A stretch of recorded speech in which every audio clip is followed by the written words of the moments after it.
शुकासारिखे पूर्ण वैराग्य जाते, वसिष्ठा परिज्ञान योगेश्वराचे, कवी वाल्मिका सारिखा मान्य ऐसा, नमस्कार माझा सद्गुरू रामदासा. श्रीराम.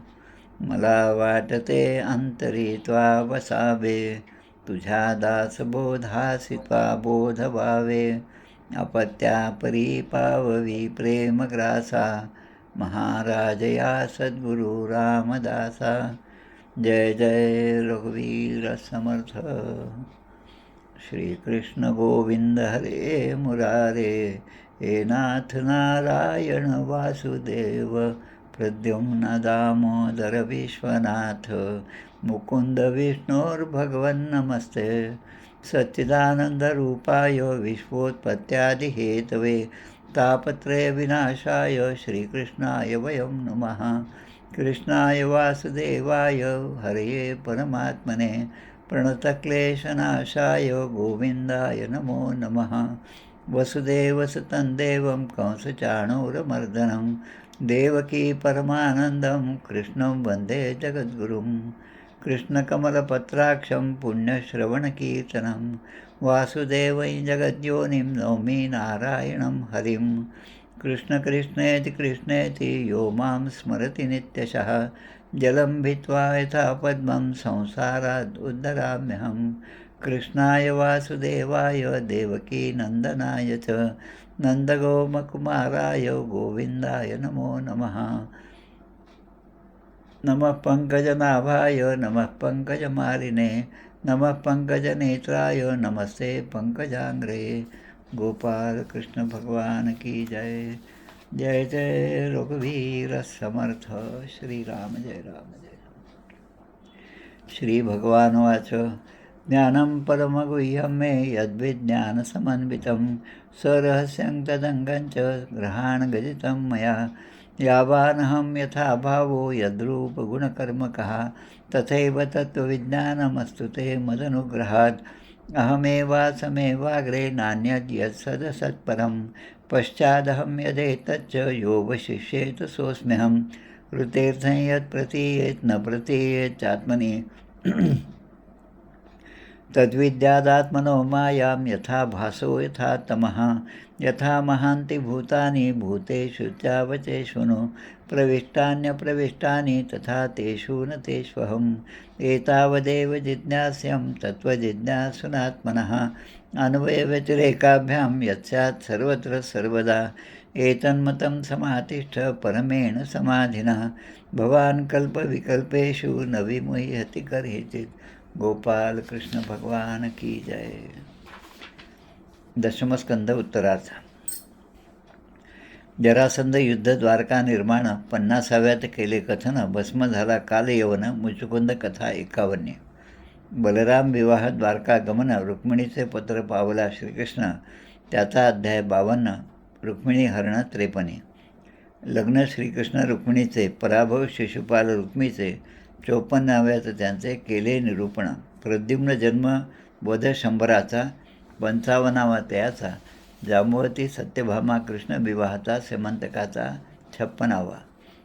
सेमंतक हरण शतधन्वोद्धार, फिरोनी द्वारकेशी आला अक्रूर 57व्यात मधुर कथा तयाची.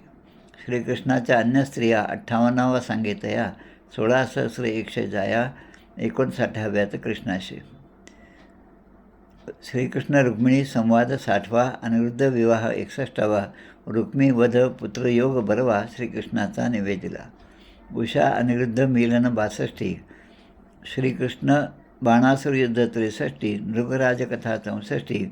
65. बलराम व्रजयात्रा. पौंड्रक काशीराजोद्धार 66. द्विविधोद्धार 67.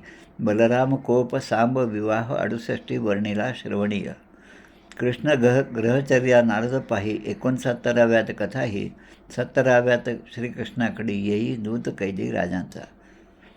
71 श्रीकृष्ण इंद्रप्रस्थ गमन. 72 जरासंधोद्धार राजसूय यज्ञ. 73 सोडी राजबंदीवान आला श्रीकृष्ण इंद्रप्रस्था. 74व्यात दुर्योधन यज्ञात पावला अपमान. 75व्यात यज्ञ संपूर्ण राजसूय निवेदिला.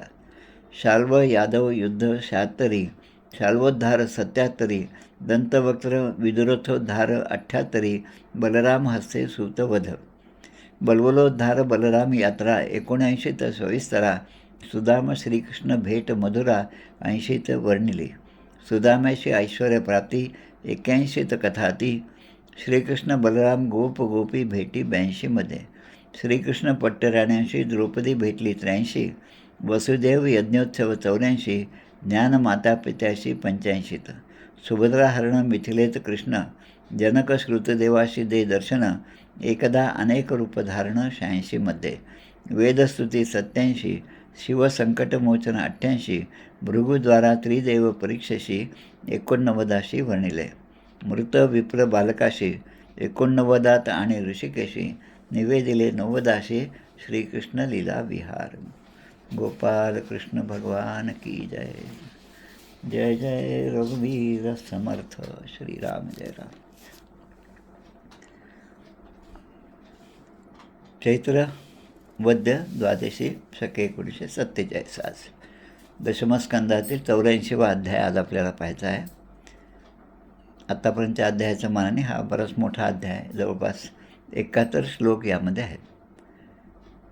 आत्तापर्यंतच्या मागच्या 2 अध्यायामध्ये आपण पाहिलं सूर्यग्रहणाचं निमित्त पाहून ही सर्व मंडळी त्या ठिकाणी कुरुक्षेत्रावर गेली. त्या ठिकाणी सगळ्याच जणी आहेत. भगवंताच्या सगळ्या पत्नी ज्या आहेत त्या तिथे आहेत. त्याचबरोबर कुंती आहे, गांधारी आहे, द्रौपदी आहे, सुभद्रा आहे, इतर राजपत्न्या आहेत आणि भगवंताच्या प्रिय असणाऱ्या सगळ्या गोपी त्या ठिकाणी एकत्र आले. नंदबाबासुद्धा आलेले आहेत.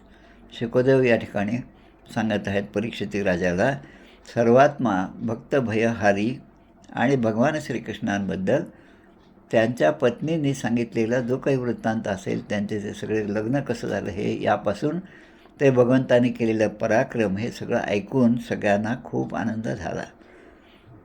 त्या पत्नींचं किती प्रेम होतं भगवंतावर हे सुद्धा सगळ्यांना दिसलं आणि त्या अगदी मंत्रमुग्ध झाल्या आणि सर्वांच्या डोळ्यातून अश्रू वाहू लागले. आनंद झाल्यानंतर डोळ्यातून अश्रू वाहतात. सात्विक भाव जे आहेत ते उदयाला येतात. त्याप्रमाणे झालं. आता या सगळ्या बोलणं चालू आहे. इति संभाषणम आसू स्त्रीभी स्त्रीषु नृभिर नृषु, म्हणजे स्त्रिया नृषु पुरुष या सगळ्यांचं बोलणं सुरू होत असताना आययुर मुनयस्तत्र, आययुर म्हणजे त्या ठिकाणी सगळेजण आले. कोण आले तर सगळे ऋषीमुनी त्या ठिकाणी आले. कशासाठी तर अनायासे भगवंत या ठिकाणी आलेले आहेत ही बातमी त्यांना समजल्यामुळे कृष्ण राम दिदृक्षया, कृष्ण आणि बलराम आणि श्रीकृष्ण दिदृक्षया, दृक्ष म्हणजे पाहणे, त्यांची भेट घेण्यासाठी, त्यांना पाहण्यासाठी, दर्शन घेण्यासाठी म्हणून अनेक ऋषीमुनी त्या ठिकाणी आले. आता किती ऋषीमुनी आले त्याचा तुम्ही फक्त विचार करा. जवळपास या ठिकाणी 29 ऋषीमुनींची नावं दिलेत. त्यापैकी काही ऋषी आहेत ते आपल्या गोत्राचे प्रमुख असणारे सुद्धा ऋषी आहेत. व्यास आहेत, नारद आहेत, च्यवन आहेत, देवल आहेत, असित आहे, विश्वामित्र आहेत, शतानंदसुद्धा आहेत त्यामध्ये, ज्यांचा उल्लेख रामायणामध्ये येतो. भरद्वाज ऋषी आहेत, गौतम ऋषी आहेत, परशुरामसुद्धा आलेले आहेत, वसिष्ठ आहे, गालव, भृगु, पुलत्स्य, कश्यप, अत्री, मार्कंडेय, बृहस्पती, देवांचे गुरु असणारे बृहस्पतीसुद्धा आहेत. मार्कंडेय ऋषी आहेत, ज्यांनी त्या ठिकाणी वणी सप्तशृंगीला त्याच्यासमोर मार्कंडेयांचा डोंगर आहे त्या ठिकाणी दुर्गा सप्तशती हा ग्रंथ ज्यांनी बसून लिहिला ते स्वतः मार्कंडेय ऋषी त्या ठिकाणी आले. द्वित, त्रित, एकत, नंतर सनक, सनंदन, सनातन, सनातकुमार हे 4ही ऋषी त्या ठिकाणी आले. त्यानंतर अंगिरा, पुलत्स्य, याज्ञवल्क्य, वामदेव असे अनेक ऋषी त्या ठिकाणी आले. आता त्या ठिकाणी अगोदरच असणारे जे राजे होते, पांडव होते, श्रीकृष्ण आणि बलराम होते. एखाद्या सभेमध्ये काही आदरणीय व्यक्ती त्या ठिकाणी आल्यानंतर जसं आपण त्यांचं स्वागत करतो, एखाद्या सभेमध्ये भाषणाच्या वेळेससुद्धा प्रमुख पाहुणे आल्यानंतर जसे सगळेजण आधी उभे राहतात आणि मग ते आपापल्या आसनावर बसल्यानंतर प्रमुख पाहुणे बसल्यानंतर मग आपण बसतो, तसंच या ठिकाणी झालेलं आहे. आता आलेल्यांचं स्वागत, आसन त्यांना देणं, पाद्यपूजा करणं, अर्घ्य देणं, पुष्पमाला, धूपचंदन लावणं ही सगळ्या गोष्टी विधीपूर्वक राम आणि कृष्णाने, बलराम आणि श्रीकृष्णाने त्यांची विधिवत पूजा केली. आता सगळे ऋषी आपापल्या नियोजित आसनावर बसलेले आहेत. तेव्हा भगवंत त्या ठिकाणी आता सगळ्यांना मिळून काही संबोधन करतात. धर्मरक्षणासाठी अवतीर्ण झालेले भगवान असं लिहिले आहे. धर्माच्या रक्षणासाठी भगवंताचा अवतार झाला. ते दोन्ही अवतार असणारे श्रीकृष्ण आणि बलराम त्या ठिकाणी उपस्थित आहेत आणि भगवंत या ठिकाणी शांतपणे आता बोलायला त्यांनी सुरुवात केली. भगवान श्रीकृष्ण म्हणतात, आता जसं आपण पाहतो शिकागो व्याख्यानाच्या वेळेस स्वामी विवेकानंदांनी सुरुवातीला सगळ्यांचं स्वागत त्या ठिकाणी झालं. 300-400 प्रतिनिधी आले होते. त्या स्वागताचं उत्तर स्वामीजींना द्यावं असा आग्रह झाल्यामुळे स्वामीजी उभं राहून त्यांच्या स्वागताला उत्तर देण्यासाठी ते उभे राहिले. तसंच या ठिकाणी या सगळ्यांचं स्वागत झालं. आता भगवान श्रीकृष्ण, कारण ते आयोजक आहेत त्या ठिकाणचे, आणि म्हणून ते आता उठून उभं राहतात आणि खूप छान श्लोक भगवंताच्या मुखातून या ठिकाणी आहेत. जन्म घेतल्याचे फळ आज आम्हाला पुरेपूर प्राप्त झाले. अहो वयम जन्मभृतो लब्धम कार्त्सेन तत्फलम. भगवंताची आम्ही जी भक्ती केली, कोण म्हणतं? भगवान श्रीकृष्ण म्हणतात, आम्ही जी भक्ती केली आत्तापर्यंत, म्हणजे कृष्णसुद्धा भक्ती करतात. कोणाची भक्ती करतात? त्यांच्या देवाऱ्यामध्ये कोण कोण असेल तर या सगळ्या ऋषीमुनींना ते त्या ठिकाणी पाहतात आणि आपल्या भक्तांना ऋषीमुनींना ते पूजन करतात त्यांचं. तसं ते म्हणतात, ज्या योगेश्वरांचे दर्शनसुद्धा दुर्लभ आहे. आत्ता जी मोठी यादी आपण पाहिली 29 ऋषींची, अतिशय दुर्लभ असणारे हे ऋषी आहेत. कश्यप ऋषीसुद्धा आहेत. आपण पाहिलं दिती कश्यप, आदिती कश्यप. त्यानंतर अत्री ऋषी आहेत जे भगवंताचे त्रिगुण अवतार असणारे दत्तात्रेयाचे वडील आहेत. मार्कंडेय ऋषी आहेत, सगळेच आहेत. त्यामध्ये भरद्वाज ऋषी आहेत ज्यांनी पूर्ण वेदांचं अध्ययन केलेलं आहे. 4ही वेद जेव्हा रचून झाले तेव्हा त्या 4ही वेदांना 4 आपल्या शिष्यांना त्यांनी जैमिनी, पहिलं, भरद्वाज यांना ते वाटून दिले आणि अभ्यास करायला ते दिले. आता एवढे मोठमोठे ऋषी आल्यानंतर भगवंत यामध्ये म्हणतात की एवढ्या ऋषींचं एकत्र दर्शन आम्हाला आज झालं. अगदी असा दुर्लभ योग आम्हाला प्राप्त झाला. आता यांचं पुन्हा महत्त्व जे आहे ते सांगतात, किम स्वल्प तपसाम नृणाम आचार्याम देवचक्षुषाम, की ज्याची तपश्चर्या अगदी थोडी आहे आणि जे देवाला विशिष्ट मूर्तीमध्येच पाहतात. म्हणजे ते आता असं आपल्यासाठी म्हणलं समजा, की ज्यांची तपश्चर्या फार थोडी आहे. जप करतो पण मन त्या ठिकाणी नसतं. मन 10 दिशेला भटकत असतं. पूजा करतो पण बाकीचे आवाजसुद्धा तसेच ऐकू येतात आणि त्यामध्ये कोण काय बोलतं हे सुद्धा लक्षपूर्वक ऐकतो. अशी जी सर्वसाधारण जीवाची अवस्था आहे त्याबद्दल म्हणतात, ज्यांची तपश्चर्या थोडी आहे आणि जे देवाला फक्त मूर्तीमध्येच पाहतात. माझ्या पूजेच्या वेळेसच हे का आले असं जे आपल्या मनामध्ये येतं ना, तिथेच देवाची अवहेलना सुरू होते. आता अशी जी लोकं आहेत त्यांच्यासाठी या ठिकाणी सांगितलं, अशांना आपले दर्शन, स्पर्श, कुशल, प्रणाम, पाद्यपूजा याची संधी कशी काय मिळू शकेल? म्हणजे असं मनामध्ये ज्यांच्या येत नाही त्यांनाच अशा मोठमोठ्या ऋषींचं पाद्यपूजन करण्याचं भाग्य प्राप्त होतं. आणि भगवंत म्हणतात ते आम्हाला आता प्राप्त झालेले आहे. आपल्या पसायदानामध्ये सुद्धा असं दिलेलं आहे, चला कल्पतरूचे आरव चेतना चिंतामणीचे गाव, बोलते जे अर्णव पियुषांचे. म्हणजे सगळ्या संतांबद्दल म्हणलेलं आहे. हे सगळे संत म्हणजे चालते बोलते विद्यापीठ आहेत. चालतं बोलतं ज्ञानाचं भांडार आहे. संत विवेकाचे भांडार. संत स्तवनामध्ये अनेक गोष्टी संतांच्याबद्दल ज्या सांगितल्यात त्या सगळ्या इथे भगवंताच्या मुखातून आलेल्या आहेत. आता 2 गोष्टींचा यामध्ये फरक करतात, की केवळ पाणी म्हणजे तीर्थ नव्हे. महत्त्वाचा श्लोक, केवळ पाणी म्हणजे तीर्थ नव्हे, किंवा दगडमातीची प्रतिमा असणे म्हणजे देवता, म्हणजे त्याच पूर्ण देवता आहेत आणि त्याशिवाय इतर देवता नाहीत. पण या दोघांच्या मानाने खरे सत्पुरुष जे आहेत, ते संत जे आहेत तेच खरं तीर्थ आहेत आणि तेच खऱ्या देवता आहेत. चालते बोलते देवता. चला कल्पतरूंचे आरव, चेतना चिंतामणीचे गाव, बोलते जे अर्णव. खूप छान प्रकार. बोलते जे अर्णव पियुषांत. पियुष म्हणजे अमृत, अमृतरूपी धारा ज्यांच्या मुखातून वाहत असते असे संत जे आहेत ते या ठिकाणी ते सांगतात की आता अशा संतांचं सेवन किंवा त्यांचं पूजन किंवा त्यांचं सेवा ही अगदी अल्पकाळ झाली तरी संतांच्या दर्शनाने जीव कृतार्थ होतो. पण त्या उलट एखाद्या तीर्थाला गेल्यानंतर तिथे जी आपण सेवा करतो ती त्या काळापुरती असते. परत येताना तो भाव कमीच असतो. आत्ताच झालेल्या त्या त्रिवेणी संगमावर अनेक भाविकांनी त्या ठिकाणी स्नान केलं सगळं. आता परत आल्यानंतर स्थळ त्याग होता सेवेची जाते, काय करू रे क्रिया घडेना तुझवी न रामा मदकंठ वेना. अगदी अशीच अवस्था प्रत्येकाची संसारामध्ये आल्यानंतर होते. आता या ठिकाणी सांगतात, न अग्निर न सूर्यो न च चंद्र तारका न भूर जलम खम श्वसनोऽथ वाङ् मनः. म्हणजे अग्नी, सूर्य, चंद्र, तारे, पृथ्वी, जल, आकाश, वायू किंवा आपलं मन आणि वाणी, मनाची अधिष्ठात्री देवता यांची उपासना केली असता भेदबुद्धीरूप अज्ञानाचा नाश होत नाही. म्हणजे केवळ हेच केलं तर भेदरूपी अज्ञानाचा नाश होत नाही, अगदी स्पष्टपणे सांगितलं. पण त्याच्या उलट विपश्चितो ग्नंती मुहूर्त सेवया. मुहूर्त सेवया म्हणजे एखादा मुहूर्तभर काही क्षणापुरता संतांचा सहवास झाला, संतांचं दर्शन झालं, जसं लोह परिसेसी लागला. किती वेळ लागतो त्याचं सोनं व्हायला? तो फक्त त्याचा स्पर्श होण्याचाच अवकाश. ते लोखंड किती जुनं असो कसे असो, त्याचा परिसस्पर्शाने त्याचं जसं सोनं होतं तसं क्षणभराची सेवा जरी अशा संतांची केली तर आपलं सगळं अज्ञान नाहीसं होतं, असं या ठिकाणी भगवंत म्हणत आहेत. आणि मग सांगतात, सर्वसाधारण जीव जो आहे तो आपल्या शरीरालाच आत्मा समजतो. देह आणि देही.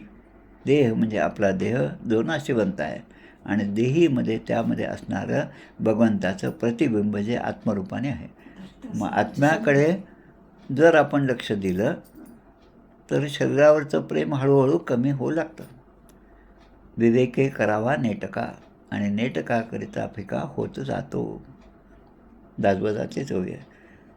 तसंच ते म्हणतात, स्त्री पुत्र हे जे आहेत त्यांना जर आपलं मानलं, इतकाची माननीय पसारा, याला जर आपलं मानलं आणि त्याच्या व्यतिरिक्त असणारे जे सगळे दुसरे आहेत, दुसऱ्यांचे आहेत, आपले नाहीत, पण हे आपलं म्हणजे मी आणि माझा स्वार्थ, याकडे जर माणसाने लक्ष दिलं, किंवा जो फक्त पाण्यालाच तीर्थ मानतो, ज्ञानी पुरुषांना तीर्थ मानत नाही. आपण म्हणतो आता पत्र लिहिण्याची वेळच नाही, कोणावर पोस्टकार्ड घेतलं, पत्र लिहिलं, असं काहीच नाही. लहानपणी आम्ही जेव्हा आमच्या भावांना वडिलांना पत्र लिहित होतो तेव्हा तुम्ही पण लिहिलं सगळ्यांनी, तीर्थरूप वडील दादांना नमस्कार असं आपण लिहित होतो. आता ते तीर्थरूप हा शब्दसुद्धा आपल्या लिखाणातून येत नाही. मग तो मनुष्य पशुपेक्षाही अविचारी असा समजावं. दासबोधामध्ये याच गोष्टी दिल्या. तीर्थ जे पाणी म्हणजेच तीर्थ नाही, कारण दासबोधामध्ये लिहिलं आहे, घेता भागीरथीचे जीवन त्याचीच होय लघुशंका. किती वास्तव असं लिहिलेलं आहे पहा. भागीरथीचं जीवन जे पाणी आहे ते तीर्थ आहे, ते तीर्थ म्हणून आपण सेवन करतो, पण त्या सगळ्या सेवनाचा परिणाम काय आहे तिकडे लक्ष द्या. पण त्यापेक्षा जास्त त्यामधनं मला मिळणारं जे पुण्याचा भाग आहे, मला मिळणारी भगवंताची कृपा आहे, तिकडे लक्ष दिलं तर या बाकी सगळ्या गोष्टी गौण होतात.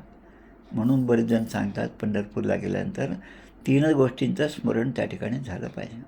एक विटेवरचा पांडुरंग, दुसरा त्या ठिकाणी सेवा करणं, आईवडिलांची सेवा करणारा पुंडलिक, आणि तिसरी त्या ठिकाणी वाहणारी चंद्रभागा. या 3 गोष्टी लक्ष दिलं तर त्या दर्शनाचा खूप आनंद आहे.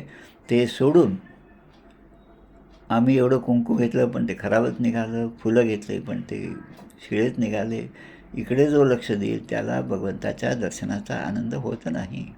शुकदेव या ठिकाणी सांगत आहे, निशम्येथम भगवत कृष्णस्या कुंठमेधसहा वचोदुरन वयम विप्रास तुष्णीमासन भ्रमद्धिया. भ्रमद्धिया, धी म्हणजे बुद्धी, भ्रमत म्हणजे त्याच्या बुद्धीमध्ये भ्रम निर्माण होतो. कोणाच्या?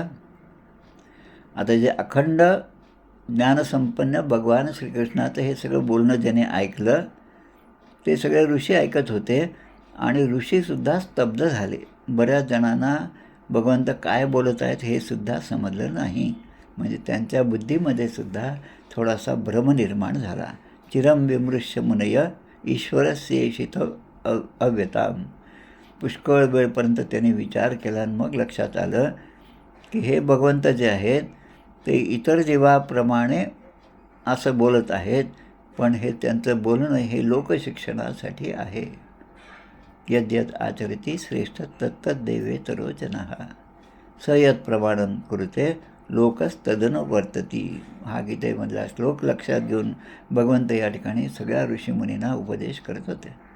आता हे सगळं ऐकून ते जे मुनी समोर बसलेले होते ते मुनी आता भगवंतांना ते जे बोलले त्यावर आता आपली प्रतिक्रिया देतात. यन्मायया तत्त्वविदुत्तमा वयम विमोहिता विश्वस्रजाम आधीश्वरा. की तुझ्या मायेनेच प्रजापतींचे आधीश्वर असणारे मरीचादी ऋषी, मोठमोठे तत्त्वज्ञानी आणि आम्ही सर्व, म्हणजे आत्ता जे 29 नाव वाचले ते सगळे म्हणतात की आम्ही सर्व तुझ्या मायेने मोहित झालेलो आहोत. आता एकदा मायेने मोहित झालं, भ्रमित मनवळेना हित ते आकडेना परमकठीण देही देहबुद्धी गळेना. अशी अवस्था आमचीसुद्धा झाली असं त्या ठिकाणी म्हणतात. अहो विचित्रम भगवत विचेष्टितम. भगवंता तुम्ही स्वतःचं ऐश्वर, षड्गुणेश्वर भगवान, षड्गुणांनी असणारे युक्त असणारे भगवंत हे स्वतःचं ऐश्वर हे लपवून ठेवतात आणि एखाद्या साधारण माणसाप्रमाणे ते व्यक्त होतात. साधारण माणसापण ते राहतात. जडभरताचं उत्तम उदाहरण यामध्ये आहे. अगदी साधारण माणसाप्रमाणे जो जसं म्हणेल तसं करायचं, आपली प्रतिक्रिया द्यायची नाही. अशा प्रकारे भगवंत या सृष्टीमध्ये विचरण करीत असतात आणि ही सुद्धा आपली लीला आहे, अगाध लीला आहे, पण आम्ही तुम्हाला समजू शकत नाही. जसं पृथ्वी आहे, आपल्या दशक 16मध्ये पंचमहाभूतांचं स्तवन केलं आहे. सुरुवातीला वाल्मिकी स्तवन आहे दशक 16 समास 1मध्ये, आणि त्यानंतर पृथ्वी, जल, आप, तेज, वायू, अग्नी यांचं स्तवन समर्थांनी 16व्या दशकात केलं. तसं या ठिकाणी जशी पृथ्वी स्वतःचं जे आहे ते प्रगट होण्यासाठी त्यामध्ये झाडं निर्माण होतात, दगड आहेत, घट निर्माण होतात आणि त्या प्रत्येक घटाला, त्या प्रत्येक दगडाला वेगवेगळी नावं असतात. आणि ती नावं जरी त्यांची वेगळी असली तरी ते पृथ्वी तत्त्व मात्र तेच आहे. अनेक रूपं ते धारण करतात, पण तरी त्यामध्ये एक आत्मरूपाने स्वतःचं अधिष्ठान म्हणून भगवंत प्रत्येक ठिकाणी नटलेला आहे. आणि आता भगवंताच्याबद्दल सांगतात की आम्ही जो कर्म करतो त्या कर्मामध्ये आम्हाला एक प्रकारचा अहंकार होतो. सगळे ऋषीमुनी सांगत आहेत. पण भगवंता तुम्ही जेवढं कर्म केलं, तृणावर्त मारला, पूतना मारली, त्यामध्ये भगवंताचा कुठल्याही प्रकारचा अहंकार त्यामध्ये नाही किंवा केलेल्या कर्माने ते लिप्त होत नाहीत. म्हणून आपल्या सगळ्या लीला ज्या अगाधच आहेत, माणसाच्या कल्पनेच्या पलीकडचं असं आपलं ऐश्वर हे आमच्या लक्षातसुद्धा येत नाही. पण तुम्ही भक्तांचं रक्षण करण्यासाठी आणि दुष्टांचा नाश करण्यासाठी सत्वमय रूपाने प्रगट होता. आपले वेद हे शुद्ध हृदय आहे असं म्हणतात. ब्रह्म ते हृदयम शुक्लम. शुक्ल म्हणजे शुद्ध, शुद्ध पक्ष आणि मध्य पक्ष, शुक्ल पक्ष आणि कृष्ण पक्ष. ब्रह्म ते हृदयम शुक्ल. वेद हे आपले हृदय आहे. तपश्चर्या, स्वाध्याय, ध्यान, धारणा, समाधी या सगळ्या गोष्टी ज्या आहेत अष्टांग योगाचा भाग असणाऱ्या, यामध्ये या योगाने, या अष्टांग योगाने साकार, निराकार आणि त्याचा अधिष्ठान असणारं परब्रह्म याचा साक्षात्कार जीवाला, साधकाला होतो. आणि मग म्हणतात की भगवंताचं ब्राह्मणाबद्दलचं किती प्रेम आहे ते सुद्धा पुढच्या वाक्यात येतं. आपण मागेच पाहिलेलं आहे, सुदामाच्या आख्यानामध्ये पाहिलं, सुदैव ब्राह्मणाच्या आख्यानामध्ये पाहिलं. रुक्मिणीचं पत्र घेऊन आलेले सुदैव ब्राह्मण, त्याने ते पत्र आणून दिलं. वेळ संध्याकाळची आहे आणि दिवे लागलेले आहेत. भगवंत त्या ब्राह्मणाला सांगतात, ते खरं म्हणजे पत्र यांच्या हातात देतात भगवंताच्या, पण भगवंत म्हणतात की माझ्यापेक्षा तुम्हीच वाचा. आणि तुम्ही वाचलं, ब्राह्मणाने वाचलं म्हणजे त्यामध्ये जे आहे ते खरं होतं, ते सत्यामध्ये उतरतं. खरं म्हणजे ब्रॅकेटमध्ये भगवंताची इच्छा असल्यामुळे ते सत्यात उतरतं, पण भगवंत ते लपवून ठेवतात आणि म्हणतात क्रेडिट जे आहे ते दुसऱ्याला देतात की तुमच्यामुळे हे झालं. तसा या ठिकाणी म्हणतात ते सुदैव ब्राह्मणाच्या सारखंच इथे म्हणतात की अशा आपल्या स्वरूपाच्या किंवा जाणीवेची ही अशी अनेक स्थानं आहेत. म्हणूनच आपण त्या ब्राह्मणांचा सन्मान अखंडपणे करता. ब्राह्मण भक्त असणाऱ्यामध्ये आपण अग्रगण्य आहात. ब्राह्मणाचे भक्त असणारे भगवंत आणि त्यामधले श्रेष्ठ असं स्वरूप असेल तर ते भगवंताचं आहे. म्हणून ज्यांना स्वतःचं कल्याण करायचं आहे आणि त्या साधनेने अंतिम लक्ष ज्यांना गाठायचं आहे, ते प्राप्तव्य ज्यांना प्राप्त करायचं आहे, त्यामध्ये आपले दर्शन झाल्यामुळे आम्ही खरोखरच धन्य झालो. नमस्तस्मै भगवते कृष्णाया कुंठमेधसे स्वयोगमाययाच्छन्नं महिमने परमात्मने. आपले ज्ञान अनंत आहेत ते सगळे ऋषीमुनी भगवंताला सांगतात. आपण स्वतः परमात्मा आहात आणि योगमायेने आपण आपला महिमा, आपलं मोठेपण तुम्ही झाकून ठेवलेलं आहे. अनेक प्रसंगी हे त्या ठिकाणी व्यक्त होत असतं, पण ते आपल्याला समजत नाही की हा भगवंताचा चमत्कार आहे का मी केलेल्या कर्माचंच हे फळ आहे. पण आपण ते आपल्या कर्माचं फळ समजतो, पण तो खरं म्हणजे भगवंताचा प्रसाद असतो हे आपल्या लक्षात येतं नाही. एरवी शिरा केला म्हणजे त्याला जी चव नसती, ती प्रसादरूपी जेव्हा आपण शिरा ग्रहण करतो त्याला ती चव येते, कारण ते त्यावर भगवंताची दृष्टी पडलेली असते. आता या ठिकाणी म्हणलेलं आहे, त्या ठिकाणी उपस्थित असणारे जे राजे होते आणि यादव जे होते की त्यांच्याबरोबर विहार करणारे भगवान श्रीकृष्णसुद्धा आहेत, ते म्हणतात की जे सर्वांचा आत्मा, जगाचे आदिकारण, नियंत्रक आहेत, ते सुद्धा आपल्या स्वरूपाला मायेने झाकून ठेवतात. स्वामी विवेकानंद उदाहरण सांगतात, घरामध्ये असणारा एक कुत्रा जो आहे, तो मालक नेहमी कोणत्या वेशामध्ये असतो त्याला तो कुत्रा ओळखतोच. पण तोच मालक एखाद दिवशी पॅन्ट शर्ट घालून आला, दुसऱ्या दिवशी धोतर नेसून आला, तिसऱ्या दिवशी जसा आहे तसा तो आला, तरी ते कुत्रं जे आहे ते आपल्या मालकाला ओळखतं आणि त्याच्याजवळ जाऊन त्याच्याभोवती ते फिरू लागतं की आता याने मला जवळ घ्यावं. असं जसं आहे तसं ती दृष्टी ज्या कुत्र्याच्या ठिकाणी आहे तशी दृष्टी, दिव्य दृष्टी ही जीवाच्या ठिकाणी असली तर मग भगवंत कुठल्याही स्वरूपात असले तरी त्यांना ओळखलं, आपण ते ओळखू शकतो.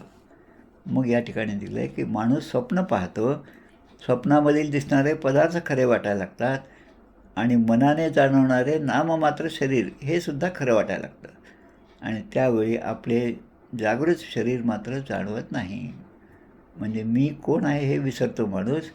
भिकारी असेल तरी स्वप्नामध्ये तो राजा समजतो आणि राजा असेल तरी तो स्वतःला स्वप्नामध्ये भिकारी समजतो. म्हणजे स्वप्नामध्ये एका वेळेस सुखाचा अनुभव येतो, कधी दुःखाचा अनुभव येतो, पण हे अनुभव खोटे असतात. जागृती आल्यावर सगळं जे पाहिलं ते सगळं नाशवंत आहे, ते सगळं काही खरं नाही हे लक्षात येतं. अनित्याने शरीराने विभो नैव शाश्वत. शरीरच अनित्य आहे, विभो नैव शाश्वत. त्या शरीराच्या रूपाने जे जे गोळा केलं आपण ते सगळं शाश्वत नाही, हे आपल्या साधनेने आपल्या लक्षात आलं पाहिजे. आणि मग आता पुढे देतात की सर्व पापराशी नष्ट करणारं, गंगेमध्ये जा, तीर्थक्षेत्रामध्ये जा, त्या ठिकाणी स्नान करून पवित्र व्हा असं सांगतात. ते गंगाजल जे आहे ते गंगाजल कुठून आलं? जे सर्वांचे पाप धुवून काढतं तेच गंगाजल, ते भगवंताच्या चरणापासून आलेलं आहे. म्हणजे भगवंताच्या चरणाचा आश्रय त्या गंगाजलाने घेतलेला आहे आणि ज्या चरणकमळांना योगीसुद्धा आपल्या साधनेने आपल्या अंतरंगामध्ये धारण करतात. भगवंताचे चरणकमळ ते आपल्या ठिकाणी धारण करतात. अशा ऋषीमुनींचं दर्शन आम्हाला आता झालं. शुकदेव सांगत आहेत या ठिकाणी की अशा प्रकारे भगवंताची स्तुती केली. तिथे असणारे धृतराष्ट्र, भगवंत, धर्मराजाचा निरोप घेऊन त्या ऋषीमुनींनी आता आपापल्या आश्रमामध्ये परत जाण्याचा विचार केला. आता हा विचार होत असतानाच कीर्तिमान वसुदेव, भगवंताचे पिता वसुदेव, हे धावत धावत त्या ठिकाणी आले आणि आता वसुदेव काही प्रश्न विचारतात. जसं आपल्याकडे कोणी पाहुणे आले, 4 दिवस राहिले आणि जायची वेळ झाली, तेव्हा आपल्याला काहीतरी आठवतं, अरे यांना काहीतरी फार महत्त्वाचं विचारायचं. एखादा फोन जरी बोलणं असेल तरी त्या फोनमध्ये जे बोलायचं ते शेवटी बोलतो आपण, म्हणजे मी विसरत गेलो हे सांगायचं, मग ते सुरू करतो. तसं या ठिकाणी वसुदेव धावत धावत आले आणि वसुदेवाने त्या ठिकाणी स्तुतीपर सुमन वाहिली. नमो व सर्व देवेभ्य ऋषयो श्रोतुम अर्हत. सर्व देव स्वरूप आपणास मी नमस्कार करतो आहे असं वसुदेव म्हणतात. आपण माझी एक प्रार्थना ऐकावी. हात जोडून वसुदेव प्रार्थना करतात की कर्माच्या अनुष्ठानाने कर्मवासनांचा नाश कसा होतो. म्हणजे जे महत्त्वाचं आहे ते आता त्याने विचारायचं. कर्माचं अनुष्ठान जर केलं, कर्म आपण करत गेलो तर आपल्या कर्मवासनांचा क्षय नाश कसा होतो. आता वासनांचा क्षय म्हणजे तृण अग्नीमुळे समरस झाले तैसे नामे केले जपता हरी. भगवंताचं नाम घेत गेलो तर वासनांचा क्षय होतो आणि त्या वासना हळूहळू कमी व्हायला लागतात. आणि मग सांगणे न काही मागणे न काही सांगण्यास आलो आम्ही विठ्ठलाच्या भजनात नालो अशी अवस्था साधकाला प्राप्त होते. मग हे कसं आहे ते आम्हाला सांगा असं ते विनंती करतात. आता त्या सगळ्या ऋषीमुनींमध्ये नारदसुद्धा होते. नारद या ठिकाणी आता म्हणतात नातिचित्रम इदम विप्रा वसुदेव बुभुत्सया कृष्णम अत्वार्भकम यन्न पृच्छती येन आत्मनः. वसुदेव म्हणतात आत्तापर्यंत वसुदेवांच्या मनामध्ये होतं की भगवान श्रीकृष्ण आपला मुलगा आहे, त्याचं पालनपोषण आपण केलं. हे रात्री झोपलेल्या असताना त्या ठिकाणी तो त्या कारागृहामध्ये प्रकट झाले, चतुर्भुज रूपामध्ये आहे. आता हे जर यांनी ध्यानात ठेवलं असतं तर हा भगवंताचं हे त्यांच्या मनामध्ये पक्कं राहिलं असतं. पण भगवंताची माया अशी आहे, त्याने त्या छोट्या बालकाचं रूप घेतलं आणि पुन्हा त्या मायेमुळे आता वसुदेव आणि देवकींना हे छोटं बाळ आपलं बाळ आहे आणि तो भगवंत नाही इथपर्यंत त्यांचं आता तयारी झाली. आता ते आपल्या मुलाला हे मूल म्हणून समजून घेत होतं. पण आता माझ्या जीवाच्या कल्याणाचं आत्मकल्याणासाठी मी काय करावं असं ते आता विचारत आहेत. आता इथे पुन्हा श्लोक दिला सन्निकर्षो ही मर्त्यानाम अमनात अर्णकारणम, की जे नेहमी ज्याच्याजवळ आपण राहतो त्या माणसाबद्दल एखाद्या वेळेस आपल्यामध्ये अनादराची भावना निर्माण होते. अतिपरायाची अवज्ञा आपण म्हणतो. एखादा गंगेजवळ राहणारा माणूस आहे, रोज गंगा आहे, गंगेचं स्नान घडतं, त्या गंगेचं महत्त्व त्याला तसं नसतं. पण आणि ती गंगा सोडून तो दुसरीकडे जातो. आमच्या गावामध्ये महाराज येत होते, महाराज उतरत होते, महाराज आले म्हणून आम्हाला कितीतरी लोक सांगत होते. पण महाराजांचं दर्शन घेण्याचा योग कधीही आला नाही असं सांगणारे अनेक महाराजांचे भक्त आहेत. आणि मग ते म्हणतात आता मात्र आम्ही केव्हाही मनात आलं की त्या साखरखेड्याला जाऊन महाराजांचं दर्शन घेतो तेव्हा आम्हाला खरं समाधान प्राप्त होतं. आत्तापर्यंत लोकांनी सांगितलं तेव्हा आम्ही महाराजांना आमच्यासारखं समजत होतो. त्यांचं महत्त्व आम्हाला पटलं नाही. गंगेचं महत्त्व गंगेच्या जवळ राहणाऱ्यांना नाही, पण दूरदूरची माणसं त्या ठिकाणी 65 कोटीच्या संख्येने त्या ठिकाणी प्रयागराजाला स्नान करण्यासाठी आले. यस्यानुभूती कालेन, आता भगवंताचं ज्ञान भगवंताचं ऐश्वर्य जे आहे ते कालगतीनुसार कमी होणारं नाही. उत्पत्ती स्थिती प्रलय काही जरी झालं तरी ते नाहीसं होत नाही. त्याला नाहीसं होण्यासाठी दुसऱ्या कुठल्याच कारणाची गरज नाही. ते स्वयंभू आहेत. राग अविद्या द्वेष पुण्य पाप सुख दुःख या सगळ्यांचा त्याच्यावर कुठलाही परिणाम होत नाही. कर्मणा कर्मनिर्हार एष साधू निरोपितः यद्रच्छया यजेत विष्णू सर्वयज्ञेश्वरम मखैही. कर्मवासना आणि कर्मफळांचा कर्म करूनच सर्वथैव त्याग होतो, त्यांचा नाश होतो. हाच एक उत्तम उपाय आहे की यज्ञानी भगवंताचं पूजन यजन आपण केलं पाहिजे आणि ते श्रद्धापूर्वक विष्णूची आराधना करण्यासारखं आहे. मग म्हणतात दर्शित सुगमो योगो धर्मश्चात्मम उदावह. म्हणून त्रिकालाचे ज्ञान असणाऱ्या ऋषींनी हाच उपाय सांगितला आहे. शांतीसाठी समाधानासाठी मोक्ष साधन आणि आनंद निर्माण करणारा उपाय सांगितला आहे. आणि म्हणून थोडक्यामध्ये आपल्याला समर्थ सांगतात नरदेह प्राप्त झाला बहुता जन्माच्या शेवटी नरदेह सापडे अवचट तेथे वर्तावे चोखट नीती न्याय. नरदेह सापडला त्याचा आनंद माना. इतर योनीमध्ये भगवंताची प्राप्ती करणं शक्य नाही. पशुदेही नाही गती. पण या नरदेहामध्येच तुम्ही भगवंताला प्राप्त करू शकता. नरदेहाचे उचित काही करावे आत्महित, यथानुशक्त्या चित्त वित्त सर्वोत्तमे लावावे. आणि हे ज्यांना समजलं नाही ते पुनरपि मरणं पुनरपि जरणं नाही नाही रक्षते डुकरून करणं. वित्तेषाणां यज्ञदानैर ग्रहदारैर सुतेषणां.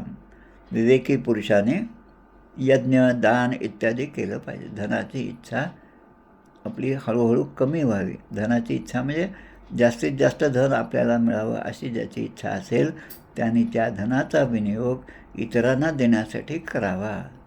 सत्वगुणाचा जो समास आहे पूर्ण 71-74 त्यामध्ये आहे.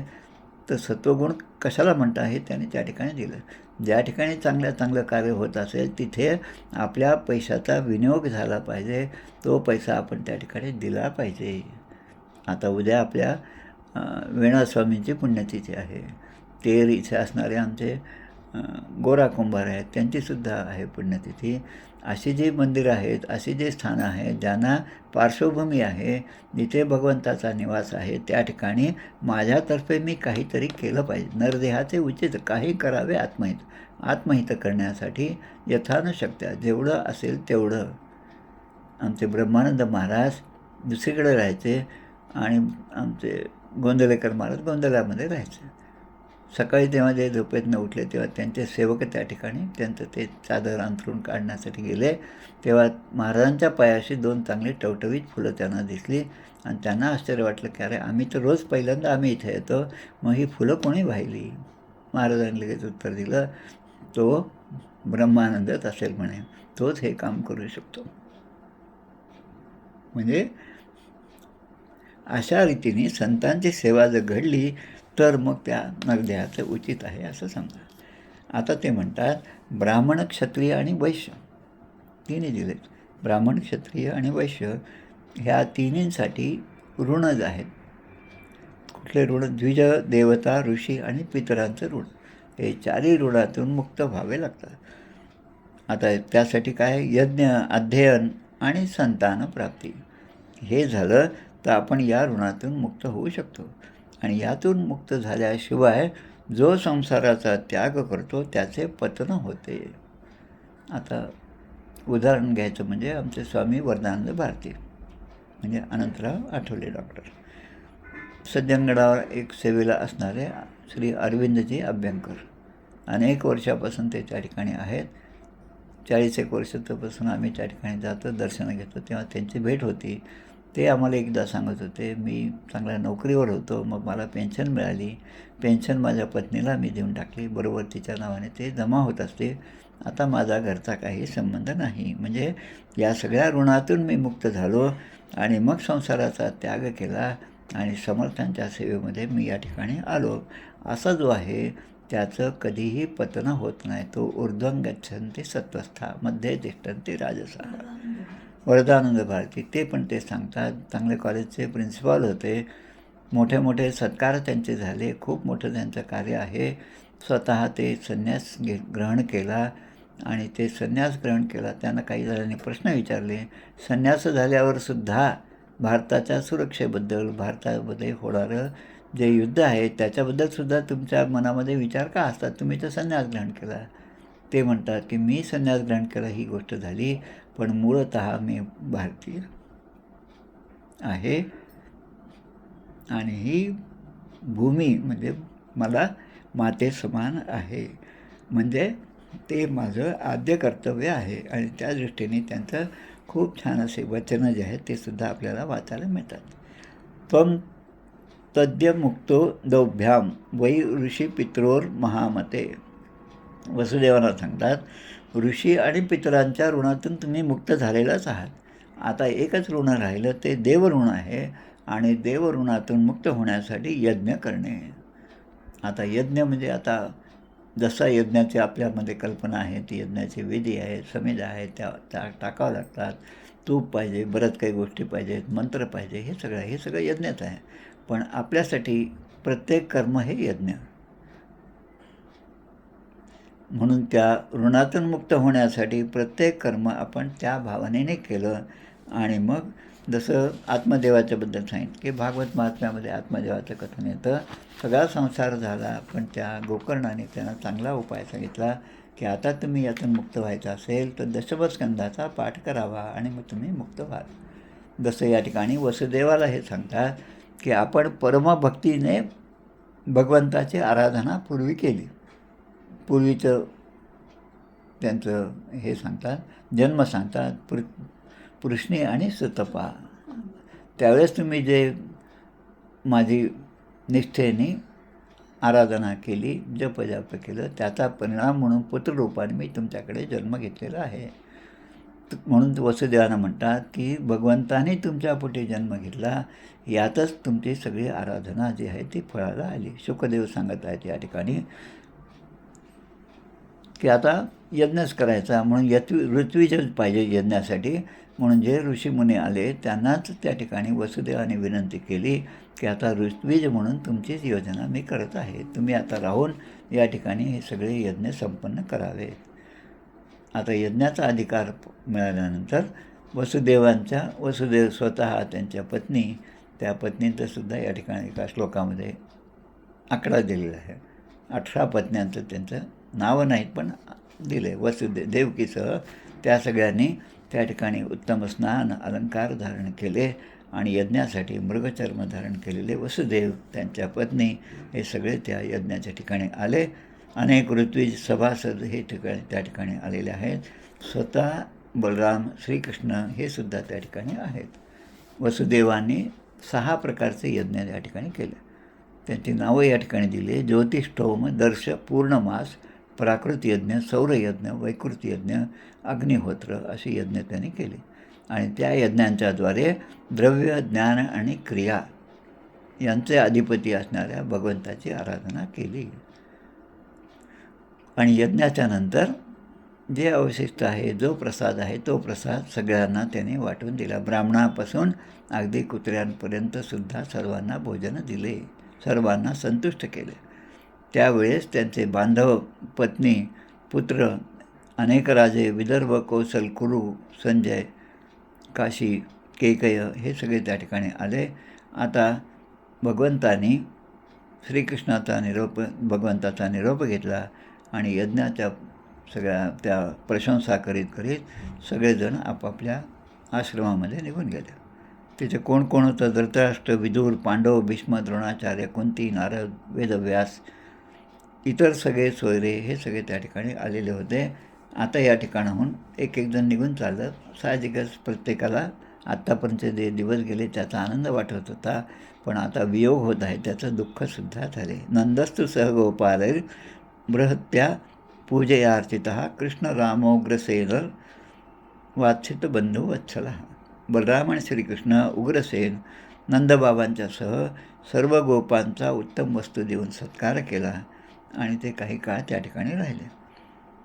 आता शेवटी वसुदेव जे आहेत ते आपले मित्र असणारे नंद आणि वसुदेव यांची मैत्री खूप गाढ होती. मागे आपण पाहिलं, पूतनावधाच्या वेळेस कर देण्यासाठी म्हणून हे नंद त्या मथुरेमध्ये गेले. तेव्हा त्यांच्या घरी ते नंतर गेले कर दिल्यानंतर. तेव्हा त्या वसुदेवानेच आठवण करून दिली, कर भरण्याचं तुमचं काम झालं, आता तुम्ही खरं म्हणजे त्या गोकुळामध्ये परत जा, लवकरात लवकर त्या ठिकाणी पोचा, कारण ते गोकुळ सोडून तुम्ही बाहेर आहात हे काही बरोबर नाही, तिथे कुठलंही अरिष्ट येऊ शकतं. आणि मग ते सांगितलं. आता यांची मैत्री असल्यामुळे सूरदवत प्रीतमनाः नंदमाह करेश स्पृशन म्हणजे हातात हात घेऊन नंद वसुदेवांशी बोलत आहेत. वसुदेव म्हणतात की आपल्यामध्ये इतकं प्रेमाचं नातं आहे आणि हे कसं आहे की सज्जनाने आमच्याशी जी मैत्री केली ती मैत्री तिला जोड नाही, अशी मैत्री तुम्ही आमच्याशी केली आणि त्याच्या मोबदल्यात आपल्याला काही मिळत नाही हे माहीत असूनसुद्धा आपली मैत्री ही कधीच तुटणारी नाही. पूर्वी आम्ही कैदेत होतो, वसुदेव म्हणतात, तेव्हा कैदेत असल्यामुळे आपल्याला मदत करू शकलो नाही आणि आता संपत्तीच्या गर्वाने आम्ही आंधळे झालो, म्हणून तुमच्यासमोर आम्ही काही करू शकत नाही, केलं नाही. सजनानुत बंधून वा न पश्यती ययांध दृक. म्हणजे संपत्ती प्राप्त झाल्यामुळे आम्ही आता तुम्हाला मदत करू शकत नाही असं म्हणतात. समर्थ आपल्याला सांगतात, लक्ष्मीचा भरोसा धरी तो एक मूर्ख. आत्तापर्यंत लक्ष्मी नव्हती, पण ते धन दौलत प्राप्त झालं की आता मी काहीतरी 4 लोकांपेक्षा वेगळा आहे याचा अभिमान, अहंकार माणसाला येतो. आणि दुसरीकडे म्हणतात, लक्ष्मी आल्यावरी मागील ओळखी विसरी. आणि तोच माणूस जो धनवान झाला, आता तो आपल्या लहानपणच्या मित्रांनासुद्धा ओळखत नाही असं. तर त्यामुळे राज्यलक्ष्मी कधीच मिळता कामा नये. राज्यलक्ष्मी म्हणजे खूप वैभव संपन्नता कधीच असू नये.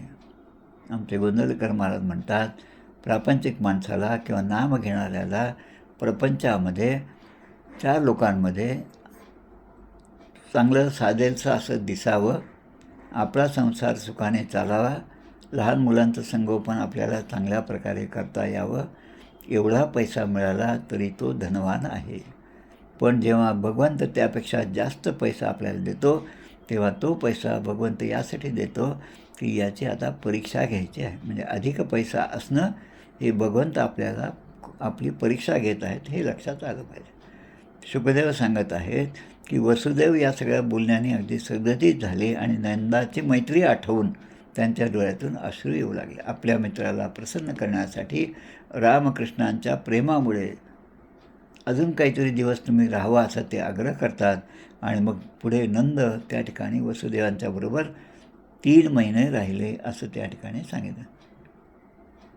पुढे म्हणतात, वासुदेवोग्रसेनाभ्याम कृष्णोद्धव बलादिभिः दत्तमादाय पारिब्रह्यं यापितो यदुभिर्ययौ.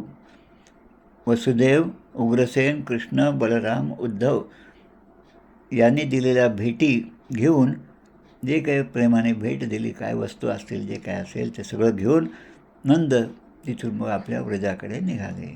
नंद गोप गोपी भगवंताच्या ठिकाणी इतके आसक्त झाले होते की त्या भगवंताच्या चरणाचा आश्रय सोडून त्यांचं मन कुठेच जात नव्हतं. अन्य आश्रयो त्याग हा आमचे नारद महाराज सांगतात भक्तिसूत्रामध्ये, अन्य आश्रयो त्याग हा. देवा तुझाच फक्त आश्रय, तया सोडून आम्ही जन कोणाप्रती मागावे. म्हणून आम्ही रामदास श्रीरामचरणी आमचा विश्वास, कोसळून पडो हे आकाश, आणिकाची आस न पाहू. आणिकाची आस न पाहू म्हणजे अन्न आश्रयो त्याग हा. समर्थांनी आपल्या दासबोधामध्ये, त्यांच्या इतर लिखाणामध्ये सुद्धा अनेक ग्रंथांचा जो आधार घेतला आहे, ते असे आधार घेतलेले जे शब्द आहेत, त्यांचे जे काही चरण आहेत ते सगळे आपण लक्षात ठेवावेत. जनेभ्य कथयांश्चक्रुर देव महोत्सवम. आणि मग त्या ठिकाणी कृष्णांना दैवत मानणारी यादव जे आहेत, आता पावसाळा जवळ आला आणि हे लक्षात घेऊन ते यादव पुन्हा आपल्या द्वारकेला निघून गेले. आणि तिथे गेल्यावर जसं बाहेरून गावाहून आल्यावर आपण आपल्या घरातल्या लोकांना 3-4 दिवसामध्ये मी काय काय केलं, काय काय पाहिलं हे जसं सांगतो, तसं तीर्थयात्रेतले प्रसंग, आपतेष्टांची भेट, या सगळ्या ऋषीमुनींची भेट, भगवंताने त्यांना केलेलं मार्गदर्शन, वसुदेवाने नंदाचे जे बोललं झालं ते, हे सगळं ते तिथल्या लोकांना सांगू लागले. आणि त्या आनंदामध्ये ते द्वारकेमध्ये सगळे पोचले. इथे श्रीमद्भागवते महापुराणे पारमहंस्यां संहितायां दशमस्कंदे उत्तरार्धे तीर्थयात्रानुवर्णनं नाम 24तमोऽध्याय. श्रीकृष्णार्पणमस्तु. 84वा अध्याय या ठिकाणी पूर्ण होत आहे. आता आपण आरती म्हणूया. श्रीराम जय राम जय.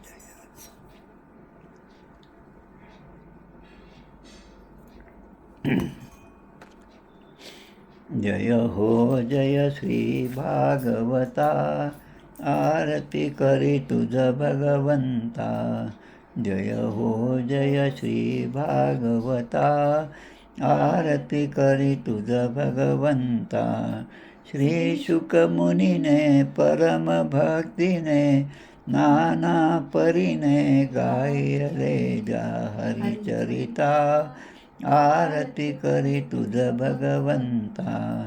वेद तरुचे मधुर फळ, स्वादुरसे जे सोज्वळ.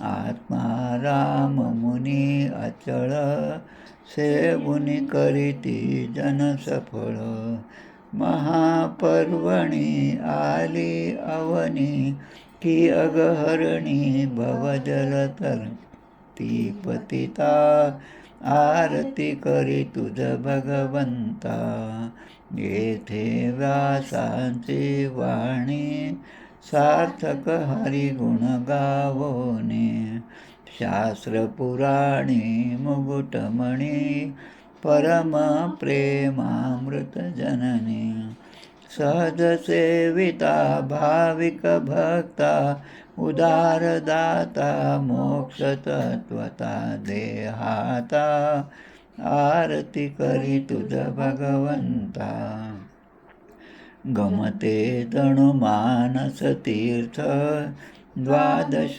सोपाने युक्त निर्मल भक्ती जले भरित विहरे हरिहंस तिथेथ श्लोक सुकुमले संत अलिकुले सेवुनी रमले भान विसरले रस पिता आरती करी तुझ भगवंता अपार महिमा ग्रंथाचा वदवेना कोणासाचा मेवा कविवर संतांचा प्राणची कीर्तनकारांचा जणुबोधाचा स्वयंप्रभेचा द्वादश कळीचा रवी अंतरिता तमहर्ता आरती करी तुझ भगवंता ग्रंथ नव्हे हा श्रीकृष्ण गीते वेधी मन पूर्ण अनन्य होता या शरण खचित टळे जन्म मरण त्रितापजाती चिरये शांती नाथ ही वदती रामपदी ठेवी माता आरती करी तुझ भगवंता जय हो जय श्री भागवता आरती करी तुझ भगवंता गोपाल कृष्ण भगवान की जय जय जय रघुवीर समर्थ श्रीराम एक मिनिट